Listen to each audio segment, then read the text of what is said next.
Hello friends, welcome to my YouTube channel. कैसे हैं आप सब? हमेशा की तरह यूज़फुल टिप्स के साथ आज की वीडियो शुरू कर लेते हैं। चलिए फ्रेंड, मेरी पहली टिप होने वाली है न्यूट्री को लेके। दोस्तों, कई बार मार्केट से हम ढेर सारी न्यूट्री खरीद के ले आते हैं, लेकिन अगर हम इनको ढंग से स्टोर ना करके रखें तो इनके अंदर कीड़े पड़ जाते हैं और हमारी सारी न्यूट्री ख़राब हो जाती है। और आजकल तो वैसे ही बारिश का टाइम चल रहा है, हमारे जो ग्रेन्स हैं वो बहुत जल्दी ख़राब हो जाते हैं। तो उसके लिए बहुत ही बढ़िया ट्रिक शेयर करने वाली हूँ, जिससे कि आपकी न्यूट्री लंबे टाइम तक फ्रेश बनी रहेगी और इसमें बिल्कुल भी कीड़े नहीं लगेंगे। तो उसके लिए आप ले लें अपने घर पे रखे हुए चावल, और चावल लेने के बाद आपने क्या करना है, अपनी न्यूट्री में इस तरीके से चावल को डाल देने हैं और साथ ही साथ आपने डाल देनी है इसमें 2-3 लाल मिर्ची।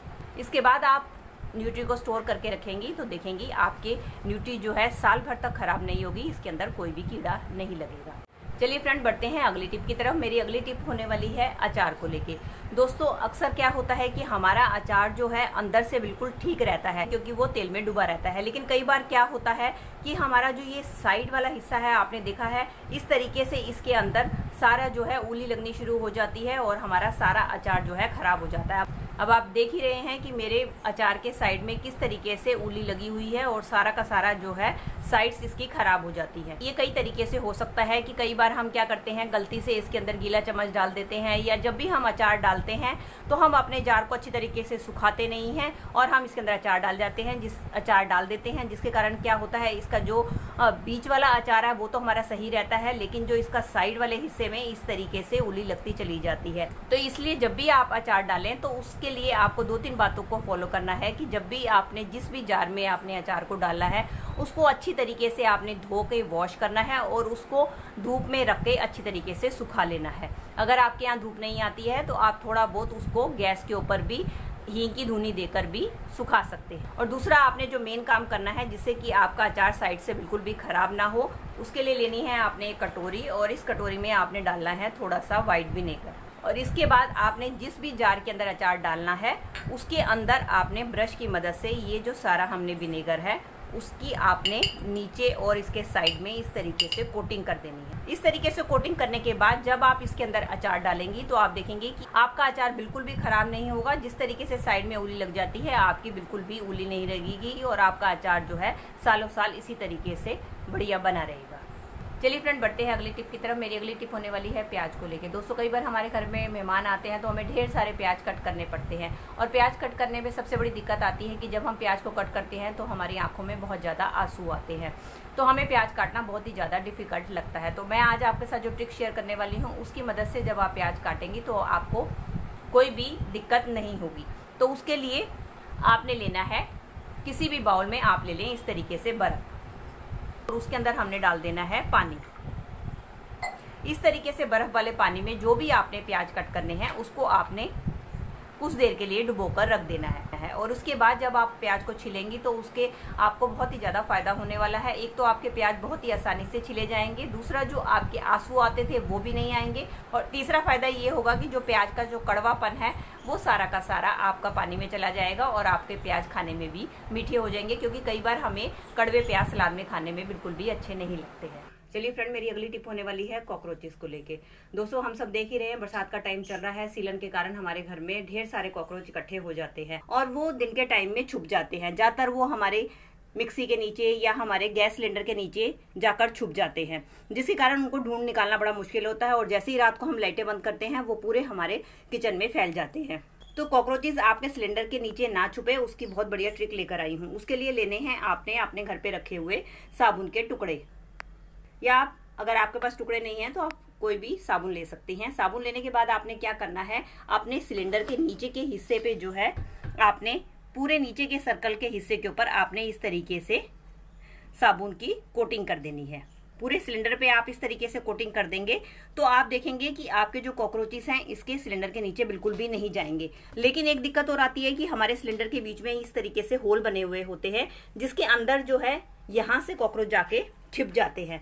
तो आप क्या कर सकते हैं, आपने लेना है साबुन, और साबुन लेने के बाद ये जो होल्स होते हैं इनके ऊपर आपने इस तरीके से सारे साइड्स पे आपने साबुन की एक रेखा बना देनी है। इस तरीके से एक लक्ष्मण रेखा इसके साइड में लग जाएगी, जिससे कॉकरोच जो है इसके अंदर जाकर बिल्कुल भी बैठेंगे नहीं। जैसे कि हम सब जानते हैं कि साबुन एंटीबैक्टीरियल गुणों से भरपूर होता है और इसकी जो स्ट्रॉन्ग स्मेल होती है इंसेक्ट्स को बिल्कुल भी पसंद नहीं होती है। जब आप इसके ऊपर कोटिंग कर देंगे तो साबुन की स्मेल के कारण कॉकरोचेस इसके अंदर आकर बिल्कुल भी नहीं बैठेंगे। चलिए फ्रेंड, बढ़ते हैं अगली टिप की तरफ। अगली टिप में मैंने ले लिया है एक कटोरी में आटा। ये करीब 2 या 2.5 चम्मच के आसपास, 2 चम्मच के आसपास आटा मैंने इस कटोरी में ले लिया है। ये वही आटा है कि जब हम रोटी बनाते हैं और हमारा रोटी बनाते हुए आटा कहीं कहीं गिर जाता है, तो मैं क्या करती हूँ, उस आटे को इस तरीके से स्टोर करके रख लेती हूँ। अब इसके अंदर मैं डाल दूंगी 1 चम्मच सिट्रिक एसिड, जो कि आपको किसी भी ग्रोसरी की शॉप पे मिल जाएगा।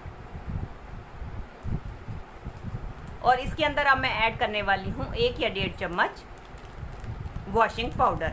ये देखिए, मैंने इसके अंदर 1 या 1.5 चम्मच वॉशिंग पाउडर ऐड कर लिया। अब हम क्या करेंगे, इस सारे मिक्सचर को हमने मिला देना है। अब ये हमारा एक बहुत ही पावरफुल क्लीनिंग एजेंट बनकर तैयार हो गया है। इसको आप किसी भी अपने डिब्बी में स्टोर करके रख ले।